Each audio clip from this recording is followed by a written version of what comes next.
Olo amin'izay sehatra ny fampianarana azy hatrany dia noavoazana tanteraka ny sekoly fanabeazana fototra amin'ny komina Ambatolampy tsy mahafotsy. Izao no totosa dia vokatry ny fiara-miasa eo amin'ny fanjakana sy ny tsimiankina dia nivondrona filateksa izany. Notokanany tamin'ny fomba ofisialy izany fotodrafitrasana sy mpanavoazana izany. Maro ireo zavatra nanamarika eo lanonam-panokanana izay. Nasipanavozana ny sekoly fanabeazana fototra ao amin'ny komina Ambatolampy tsy mahafotsy fitaratra ny hitorape na ny fiara-miasa eo amin'ny fanjakana izay nysolotenan'ny ministera fanabeazam-pirenena sy ny sehatra tsy miakina dia nivondrona filatex no nahatotosa izao asa fanamboaran'izao. Atao anaty lanonana manetriketrika tokoa no nanokanana tamin'ny-pomba ofisialy izany fotodrafitrasana sy mpanavozana izany.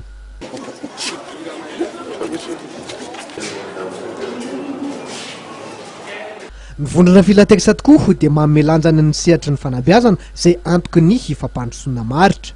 Jerevana tokoa fa tena efa tena ratsy dia ratsy tokoa ilay fotodrafitrasa tetra satria nampizato taona ilay izy nefa ny mbola tsy nisy fanavaozana fanamboarana izany tao anatin'izay fotoana izay dia tapa-kevitra izany ny filatexa hoe eny ara fa ho atao ilay izy satria ao anatin'ny politika nivondrona izany ny fampandrosoana maharitra ka raha tena te hijery fampandrosoana maharitra marina izany sika dia any amin'ny tena any amin'ny fototra any amin'ny fianarana ankizy mihitsy ny tokony tena jerena. Tsy asa fanavaozana fotsiny fa mbola nanolotra fitaovam-pianarana na kit scolaire misy 3.700.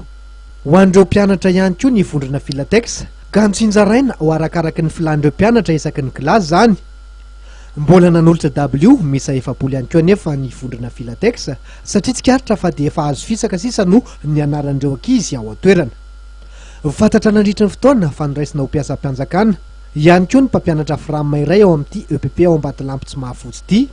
Araka ny nambaran'ny ministry ny fanabeazam-pirenena Andriamatora Baripôl izay tonga nanome voninahitra izao lanonam-panokanana izao.